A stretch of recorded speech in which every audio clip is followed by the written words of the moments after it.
Hello friends, नमस्कार। Kalyani IAS academy के इस प्लेटफॉर्म पर आप सभी का स्वागत है। जैसा कि आप सभी जानते हैं कि I am dealing with the Madhya Pradesh general knowledge series and today I am going to discuss about the national park which is known as Madhav national park. आज मैं आपको कुछ बहुत इंपॉर्टेंट चीज़ें बताने वाला हूँ माधव नेशनल पार्क से रिलेटेड। ये तो हम सभी जानते हैं कि ये जो नेशनल पार्क है this is located in Shivpuri district, right. अब देखिए, यहाँ मैंने आपको एक इमेज दिखाई हुई है। ये विंध्यन रेंजेस है और ये जो नेशनल पार्क है, माधव नेशनल पार्क है, ये विंध्यन रेंजेस में ही फॉल करता है। अब एक बहुत इंपॉर्टेंट बेसिक क्वेश्चन आता है कि ये जो नेशनल पार्क है ये किस ईयर में इस्टेब्लिश हुआ था। तो दिस वाज इस्टेब्लिश्ड इन 1958। याद रखिएगा दोस्तों, this Madhav national park this was established in 1958।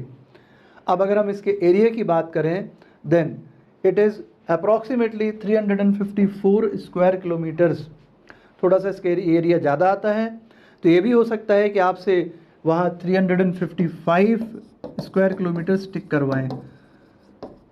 तो आइदर ऑफ आप देख लीजिएगा ऑप्शन में 354 या 355 आपको टिक करवाया जा सकता है। नाउ जैसा कि मैंने आपको बताया था, it is part of upper Vindhyan hills. तो ये आपको याद रखना होगा। हो सकता है 2-3 माउंटेन रेंजेस आपको दे दी जाएं और वहाँ ये टिक करवाया जाए आपसे कि किस रेंजेस का ये पार्ट है। देन आपको एक बात और याद रखनी होगी कि it is also part of Ranthambore Kuno Madhav tiger corridor of central India and eastern Ghats landscapes. Friends, this is also very important point, तो ये आप याद रखिएगा। It is also the part of Ranthambore Kuno Madhav tiger corridor of central India and eastern Ghats landscapes. Now moving ahead, यहाँ आपको एक image मैंने दिखाई हुई है। क्या है ये, आप लोग देखिए, पहचानिए क्या है। This is George castle which is there itself in Madhav national park. इसके बारे में मैं आपको ही बताता हूँ। अब अगर हम माधव नेशनल पार्क की बात कर रहे हैं तो यहाँ कहीं ना कहीं हमारे दिमाग में मुग़ल एम्परर्स की बातें याद आना चाहिए, जहाँ हम लोग बाबर, अकबर, हुमायूं की बात करते हैं। तो ये जो माधव नेशनल पार्क है ये इनकी हंटिंग, आप कह सकते हैं इनका हंटिंग ग्राउंड रहा है। इसके अलावा ग्वालियर बहुत पास है यहाँ से, तो यहाँ जो ग्वालियर के जो भी रूलर्स हुआ करते थे वो भी यहाँ हंटिंग करने के लिए आया करते थे। So it was hunting ground of Mughal emperors and Maharaja of Gwalior. Then मैं अब बात कर रहा हूँ माधवराव सिंधिया की। सभी लोगों ने इनका नाम सुना है। 1918 में माधवराव सिंधिया जी के द्वारा यहाँ देखिए एक रिवर भी है, मनेहार रिवर, इसी पार्क से फ्लो होती है। इस रिवर पर माधवराव सिंधिया जी के द्वारा 2 लेक्स कंस्ट्रक्ट कराई गई थी। One was Sakhya Sagar lake and another came to be known as Madhav lake. तो यह क्वेश्चन आपको याद रखना होगा, ये लेक्स किसके द्वारा कंस्ट्रक्ट करवाई गई थी या ये किस रिवर पर है और ये कौन सा रिवर है जो कि इस नेशनल पार्क से होकर के निकलता है या फ्लो करता है। अब जैसा कि मैंने आपको ये इमेज दिखाई थी जॉर्ज कैसल, ये वही माधव नेशनल पार्क में ही है। तो इस अगर हम जॉर्ज कैसल इस स्ट्रक्चर के बारे में बात करें तो इसको जीवाजी राव सिंधिया के द्वारा बनवाया गया था, है ना। और आप कह सकते हैं माधव नेशनल पार्क में ये हाईएस्ट पॉइंट है, लगभग 484 मीटर्स हाइट पर है ये। और 1911 में ब्रिटेन के किंग जॉर्ज 5 जो है उनके यहाँ पर आने का था, वो यहाँ हंटिंग का प्रोग्राम उनका था, लेकिन अनफॉर्चुनेटली वो यहाँ रुकते नहीं, यहाँ से निकल जाते हैं। और ये जो जॉर्ज कैसल है जीवाजी राव सिंधिया ने उन्हीं के लिए बनवाया था कि वो यहाँ करके स्टे करेंगे, हंटिंग करेंगे और फिर यहाँ से निकल जाएंगे।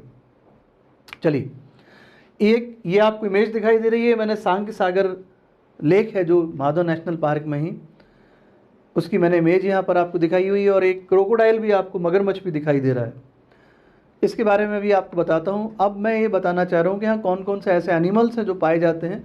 देख लीजिए एक बार, इसमें से ऐसा कोई क्वेश्चन नहीं है जो आपको बनेगा। इनमें टाइगर्स, लियोपार्ड्स, आपके नील गाय भी हैं, चिंकारा भी पाई जाती हैं, चौसिंगा है, देन डियर्स है, चीतल है, वगैरह वगैरह। देन ये जो सांग सागर लेक है जिसकी इमेज मैंने आपको यहाँ पर बैकग्राउंड में दिखाई हुई है, ये कहा जाता है कि it is home to various species of birds. बहुत सारी बर्ड्स यहाँ पर माइग्रेट होकर के आती हैं, जिनमें मैं नाम लूँगा demoiselle cranes, spot bill, pelican, spoonbills bar headed geese, shovelers etcetera. देखिए आपको याद नहीं रखना है इन चिड़ियों के नाम, आपको सिर्फ ये याद रखना है कि सांक सागर लेक में बहुत सारी बर्ड्स जो हैं यहाँ पर माइग्रेट होकर के आती हैं।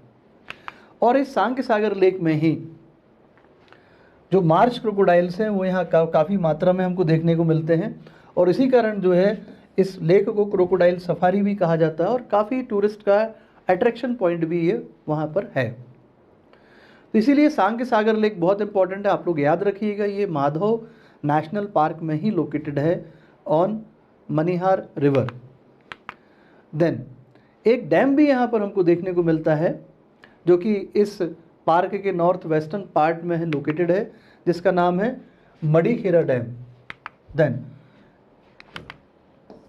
ये जो पार्क है यहाँ पर किस तरह की वेजिटेशन पाई जाती है, तो यहाँ आपको tropical dry deciduous mixed forest और ड्राई थॉर्न फॉरेस्ट आपको देखने को मिलेंगे। इनमें भी करदाई जो ट्री है वो बहुत ज़्यादा यहाँ हमको देखने को मिलता है। So Kardhai is the dominant tree species over है। अब यहाँ जो और अट्रैक्शंस पॉइंट है टूरिस्ट के, तो उनमें टुंड्रा भारका स्प्रिंग है, भूरा को स्प्रिंग है, then we have shooting box, then Baradari sailing club, घड़ी घर, watch towers, golf tower and Churail Chhaj caves ancient wall paintings. बहुत इंपॉर्टेंट है, इनमें आपको जो मैं आपको याद रखने को बोलूँगा वो बोलूँगा चुड़ैल छज एंशिएंट वॉल पेंटिंग्स। देखिए ये मैंने आपको इस जो मडीखेरा डैम है जो इसके नॉर्थ वेस्टर्न पार्ट पर है, और ये जो चुड़ैल छज जो केव्स हैं यहाँ पर, वहाँ आपको वॉल पेंटिंग्स भी देखने को मिलेंगी। ये उसकी इमेज यहाँ पर दिखाई हुई है, तो प्लीज़ ये याद रखिएगा, इस तरह के क्वेश्चंस एग्ज़ाम्स में पूछे गए हैं।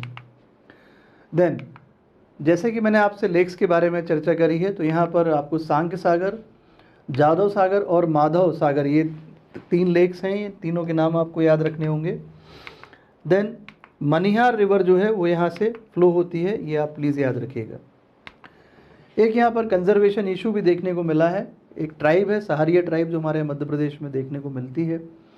सो this park is currently facing displacement and rehabilitation issues as it is home to particularly vulnerable tribal groups like Sahariya. तो यहाँ हम बात करते हैं PVTGS की, और ये कौन सी है, सहारिया ट्राइब है। तो ये आप लोग प्लीज़ याद रखिएगा कि सहारिया ट्राइब जो है उसके रिहेबिलिटेशन इश्यूज़ इस नेशनल पार्क में चल रहे हैं। सो दोस्तों, this is all about Madhav national park. आशा है आप लोगों को ये लेक्चर अच्छा लगा होगा। आप लोग इसको शेयर, सब्सक्राइब और लाइक करना नहीं भूलें। अगले लेक्चरों में आपके साथ मिलता हूँ, तब तक के लिए नमस्कार, जय हिंद दोस्तों।